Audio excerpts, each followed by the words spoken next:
एक बार क्या हुआ, कौरवाधिपति दुर्योधन ने परम तपस्वी दुर्वासा जी को 4 महीने चतुर्मास अपने यहाँ रख करके पवाया, खूब प्रसन्न कर लिया। दुर्वासा जी ने कहा वरदान मांगो। उनके हृदय में भारी जलन पांडवों के प्रति थी, तो उन्होंने कहा कि महाराज मैं एक वरदान मांगता हूँ कि जैसे हमारे यहाँ अतिथि स्वीकार किया ना आतिथ्य, ऐसे हमारे भैया के आए युधिष्ठिर के आओ। उस समय वो वनवास में थे, और आप तब जाइए जब द्रौपदी बटलोई से स्वयं पाले, क्योंकि सूर्य भगवान की आराधना करके महाराज युधिष्ठिर ने एक बटलोई प्राप्त की थी। उस बटलोई का ये प्रभाव था कि चाहे 10,000 एक साथ पाओ, हर चीज उसी से निकलेगी, बटलोई से ही। चाहे आप 50,000 पाओ, हर चीज, लेकिन जब द्रौपदी पालेंगी तो उसमें फिर कुछ नहीं निकलेगा। तो बोले जब द्रौपदी पाले तब आप जाइए। तो 60,000 शिष्यों के साथ दुर्वासा जी पहुंचे वन में। युधिष्ठिर जी ने जो ही देखा साष्टांग दंडवत किया, और संतों को देखकर कहा जाता है महाराज पधारो, कुछ जलपान भोजन प्रसाद पाओ। तो दुर्वासा जी ने कहा मैं यमुना स्नान करके आ रहा हूँ, आप तैयारी करो। युधिष्ठिर जी भागते हुए कुटिया में गए, द्रौपदी जी से कहा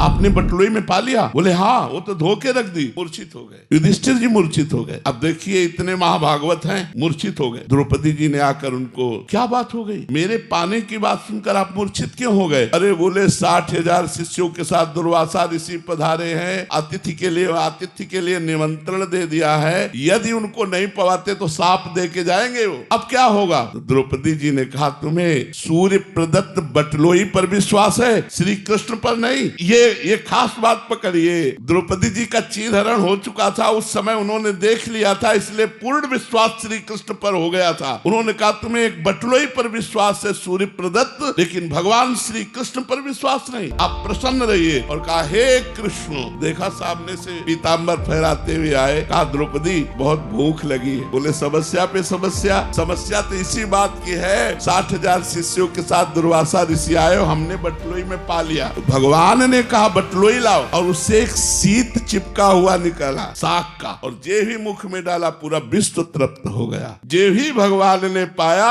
सबके पेट फूल गए। उन 60,000 शिष्यों दुर्वासा भीमसेन से कहा जाओ लिवा के लाओ। बोले महाराज चलो, पंगत के लिए सब तैयार है। सहदेव जी भी साथ थे। दुर्वासा जी ने कहा भाई हमारे शिष्यों ने भी महाराज जी और आज्ञा पालन करने के लिए तत्पर हूँ, पाने की इच्छा नहीं। तो उन्होंने कहा हमसे वरदान ले लो। पूज्य मथुरा दास जी के मुख से सुनी बात, महाभारत में उसे दूसरी तरह थोड़ा यहाँ लिखा हुआ है। बोले हमसे वरदान ले लो, लेकिन भोजन की बात मत करो। तो उन्होंने कहा जिसने आपको जिस भावना से भेजा है वो उसी भाव को प्राप्त हो जाए। अर्थात दुर्योधन ने पांडवों के नाश के लिए भेजा था, तो कहा जिसने जिस भावना से भेजा है उसी भाव को प्राप्त हो जाए। तो दुर्वासा जी ने कहा तथास्तु।